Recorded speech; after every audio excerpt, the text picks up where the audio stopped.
ఇక ప్రధాని మోడీ పెద్దన్న పాత్ర పోషించారు. సీఎం రేవంత్ రెడ్డికి పలు కీలక సూచనలు చేశారు. ముఖ్యంగా 2017 నుంచి 2022 వరకు పెండింగ్ ప్రాజెక్టుల వ్యవహారంపై దృష్టి సారించాలని సూచించారు. పెండింగ్ లో ఉన్న ప్రాజెక్టుల అంచనాలు సవరించి పంపాలంటూ మోడీ సూచనలు చేశారు. ఇక రేవంత్ రెడ్డికి మోడీ పలు అంశాలపై సూచనలు ఇవ్వడం టాక్ ఆఫ్ ది టౌన్ గా మారింది. ఇక గతంలో మోడీని పెద్దన్నగా రేవంత్ సంబోధించారు. అందుకే ఆయనకు మోడీ సూచనలు చేశారా అన్న చర్చ కూడా సాగుతోంది. భరత్, ఇంకా రాష్ట్రంలో పెండింగ్ లో ఉన్న అంశాలపై ప్రధాని మోడీ ముఖ్యంగా చర్చించడాన్ని ఎలా చూడొచ్చు అంటారు? అంటే రేవంత్ రెడ్డి అయిన తర్వాత చిట్ చాట్ లో మాట్లాడారు. మోడీతో మీటింగ్ అయిన తర్వాత 2-3 విషయాల మీద ప్రధానంగా ఆయన మాట్లాడారు.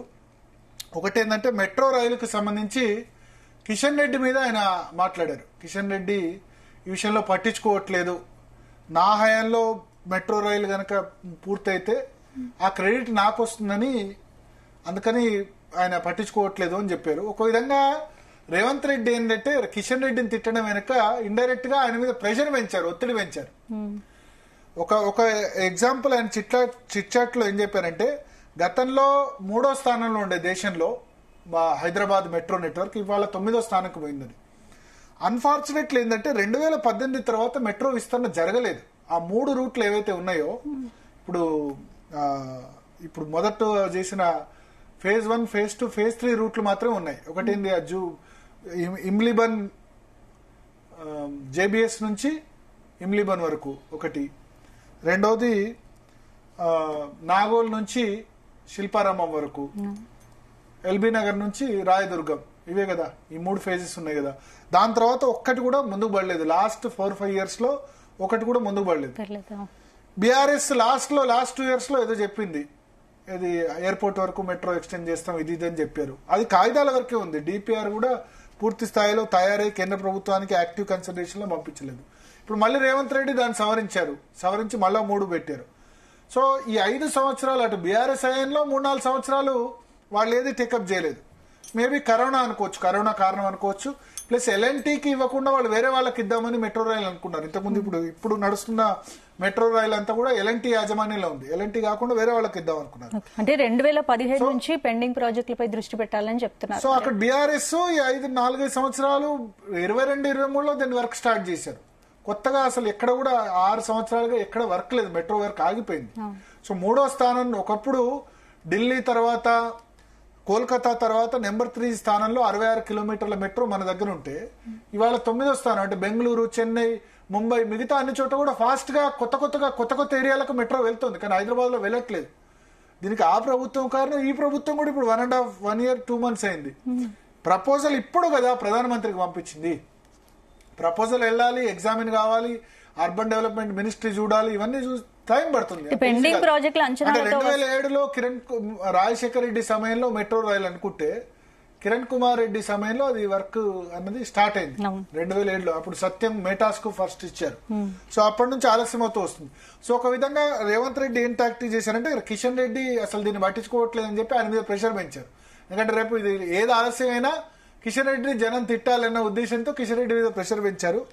బట్ చూడాలి, అంటే పెండింగ్ ప్రాజెక్టుల అంచనాలతో వస్తే నిధులు ఇస్తామని మోడీ హామీ ఇచ్చారనుకోవచ్చు.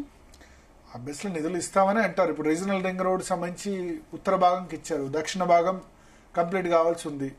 జాతీయ రహదారులు కానీ, మెట్రో ప్రాజెక్టుల విషయంలో కానీ, రైల్వే లైన్స్ విషయంలో కానీ మోడీ ప్రభుత్వం ఒక విధంగా దీనికి వాళ్ళకి క్రెడిట్ ఇవ్వాల్సిందే. మీకు నేషనల్ హైవేస్ తెలంగాణలో చాలా తక్కువ ఉండేవి 2014 రాష్ట్రం వరకు. ఇప్పుడు చూడండి ఎంత నేషనల్ హైవేస్ ఉన్నాయో. ఇప్పుడు మీరు మీ సొంత ప్రాంతం వెళ్ళారనుకోండి, ఆదిలాబాద్ వైపు నేషనల్ హైవే ఎంత బాగుంది. స్టేట్ హైవేసే బాగాలేవు, రాష్ట్ర రోడ్లే బాగాలేవు. సిటీ రోడ్స్, మున్సిపల్ రోడ్స్, రాష్ట్ర రోడ్స్ బాగాలేవు. బట్ హైవేస్ చాలా అద్భుతంగా ఉన్నాయి.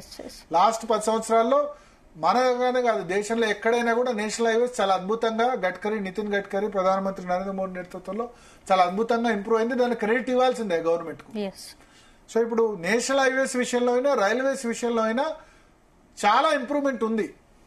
మన రాష్ట్రంలో అయినా, దేశంలో వేరే ప్రాంతాల్లో అయినా ఆ నెట్వర్క్ విషయంలో. మెట్రో రైలు కూడా కేంద్ర ప్రభుత్వం దాన్ని ఇచ్చేది ఎంత ఒక 10%. మిగతా అంతా కూడా ఎవరైతే పబ్లిక్ ప్రైవేట్ పార్ట్నర్షిప్ కాబట్టి ఎల్ఎన్టీ ఇలాంటి సంస్థలే భరిస్తాయి, చేస్తాయి. కాబట్టి దాని విషయంలో ఏం లేదు. ఇక మెట్రో రైలు విషయంలో కిషన్ రెడ్డి మీద ఆయన రేవంత్ రెడ్డి భారం తోశారు. అయితే ఇంకొక సెన్సేషనల్ అలిగేషన్ చేశారు. నిన్న ఒక నిర్మాత చనిపోయారు, కేదార్, దుబాయ్లో.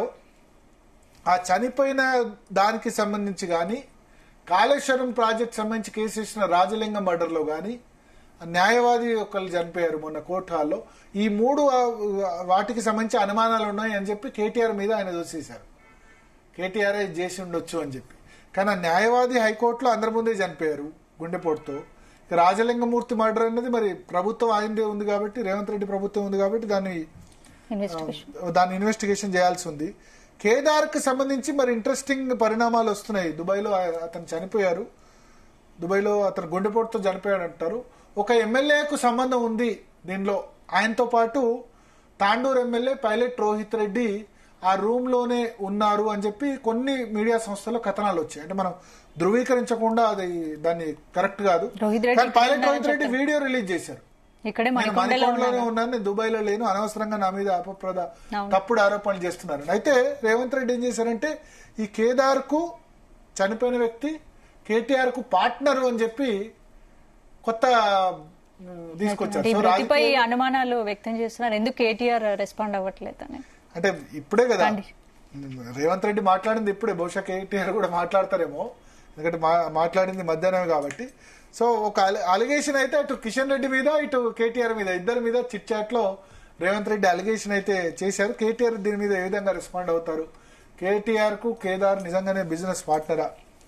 అంటే ఆయన రాడిసన్ పబ్ కేసులో, డ్రగ్స్ కేసులో నిందితుడు ఈ కేదార్ అని చెప్పారు. ఒకవేళ రాడిసన్ డ్రగ్స్ కేసులో నిందితుడు అయితే కనుక మరి కేటీఆర్ పార్ట్నర్ అయితే కేటీఆర్ అప్పుడే తప్పించాలి కదా. రాడిసన్ పబ్కు సంబంధించి ప్రభుత్వమే ఇన్వాల్వ్మెంట్ ఉండి ఆ కేసు పెట్టించింది అని చెప్పారు. కానీ రేవంత్ రెడ్డి కొత్త యాంగిల్ తీసుకొచ్చారు దానిలో. సో చూడాలి. సో ఒకటైతే గ్యారంటీ, ఈ మెట్రోకు సంబంధించి కానీ ప్లస్ రోడ్స్కు సంబంధించి కానీ, రీజనల్ రింగ్ రోడ్ సంబంధించి శ్రీధర్ బాబు కూడా ఉన్నారు వెంట. ఫొటోస్ లో మనం చూడొచ్చు రేవంత్ రెడ్డితో పాటు. రేవంత్ రెడ్డి ఒక్కడే వెళ్ళట్లేదు నరేంద్ర మోడీ దగ్గరికి. మీరు అబ్జర్వ్ చేశారు లేదు? ఇంతకుముందు డిప్యూటీ సీఎం బట్టి విక్రమార్కని తీసుకెళ్లి వెళ్ళారు, ఇవాళ శ్రీధర్ బాబుని తీసుకెళ్లి వెళ్ళారు. ఎందుకంటే కాంగ్రెస్ పార్టీలో కొంత విమర్శలనే కదా, ఆయన గతంలో ఏబీపీ బ్యాక్గ్రౌండ్ కాబట్టి బీజేపీకి సన్నిహితుడు, మోడీని బడే బాయ్ అన్నారని చెప్పి.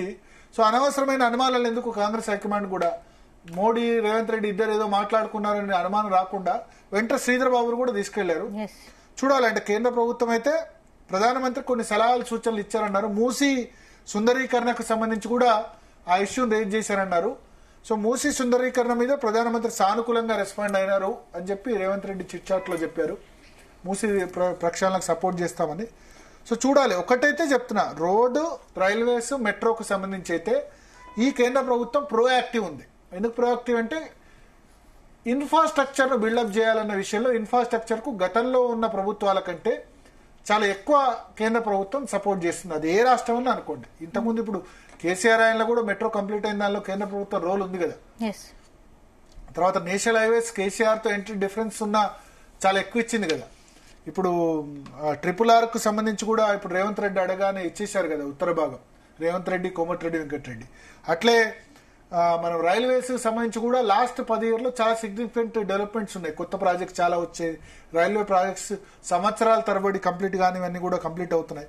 సో ఇన్ఫ్రాస్ట్రక్చర్ విషయంలో వీళ్ళ కాన్సన్ట్రేషన్ ఉంది కేంద్ర ప్రభుత్వం. ఇన్ఫ్రాస్ట్రక్చర్ ఏ రాష్ట్రంలో ఉన్నా ఇన్ఫ్రాస్ట్రక్చర్ డెవలప్ అయితే, కేంద్రం రాష్ట్రాలు డెవలప్ అయితే అల్టిమేట్ గా రెవెన్యూ పెరుగుతుంది, కేంద్రం కూడా పెరుగుతుంది. కాబట్టి ఇన్ఫ్రాస్ట్రక్చర్ విషయంలో అయితే ఖచ్చితంగా సహకరిస్తాయని మనం అనుకోవచ్చు.